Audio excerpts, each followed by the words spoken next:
So my red 124 has developed a bit of an irritating issue in that I can't even drive it now.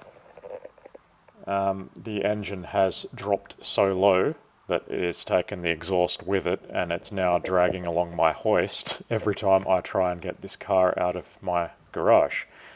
And that's with no fat MMWA sitting in the driver's seat. As soon as I get in there, obviously it drops even further.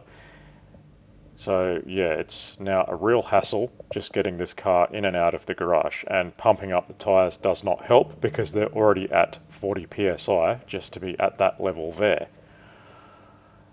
So I'm going to need to do something about this issue, and I already know what the problem is.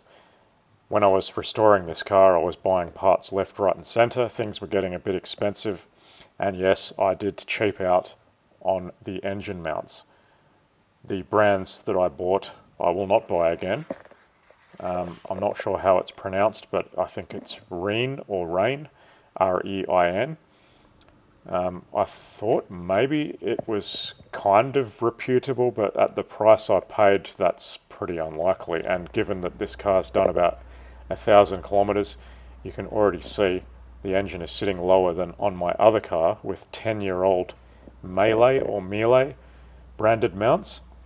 And we'll have a look at what they look like in comparison with each other. These are Red's engine mounts, and this is after about 1,000 kilometers and a few years of being installed, and it's basically completely collapsed. You're looking at the space between the bottom of the collar and the metal painted surface. And here is Blue Black's, and yes, it's about 10 years old, made in Germany, and it still looks brand new. That's what I want to see. And I'm going to try and get these mounts for Red, but I don't know. Can you actually still buy decent parts anymore, or are they all crap? I guess we'll find out. I don't think they're made in Germany anymore. Who knows what the quality is like? If you've got some suggestions, let me know. But yeah, we'll see how we go. For now, I can't even drive this car because, yeah, it's unnerving.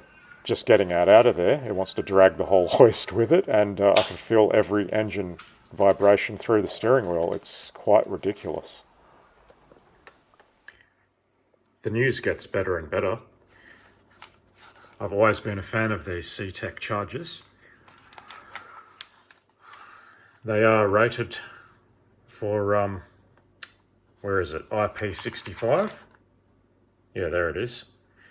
Which is supposed to be totally sealed against dust ingress and low pressure water jets in any direction. I don't know what that actually means. And rain, obviously. I accidentally left this on the ground, and there's been a bit of rain lately. The water would not have gotten up to these cable glands.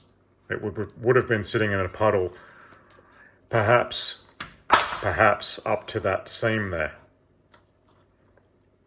And now it's dead. It basically exploded when I plugged it in, so must have been a dead short on the mains input side. Perhaps the filter capacitor has been soaked with water and it's now a short.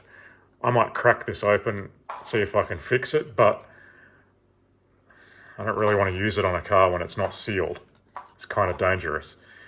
So yeah, I'll buy another one of these as well. And next time, I won't leave it on the ground. That was an accident, and yes, it was my fault, but I kind of assumed these things were a bit more waterproof than a little bit of a puddle destroying it. Oh well, live and learn. Not for a second recommending this item or price. And I suspect I'll be able to get it a lot cheaper elsewhere, even with the phony 20% off voucher. That simply means they've increased the price by 20% before they've applied the voucher. Yeah, I will do my research and find if this is the best price. But yeah, I'm gonna consider strongly buying the Lemforder brand. I'm not going to cheap out because I don't want to be doing this again in a couple of years' time. It would be nice if I get 10 years out of these as well, like I did with the Melee ones on my Blue Black 124, but I kind of doubt it because I don't think they're made of the same quality anymore, no matter who you buy them from. Everything these days, unfortunately, seems to be turning to crap, but I guess we'll find out. If you've got any suggestions as to where and what brand I should be putting there, let me know. I'm interested to hear.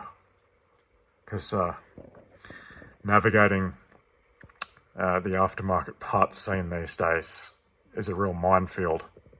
There's no pride of workmanship in a lot of these companies anymore. Everything's about rock bottom prices, not necessarily passed on to the consumer. But yeah, it's really disheartening as a car enthusiast having to buy things over and over again because they just don't last the way they used to. But I guess everyone wants everything as cheap as possible, and that's the consequence of that.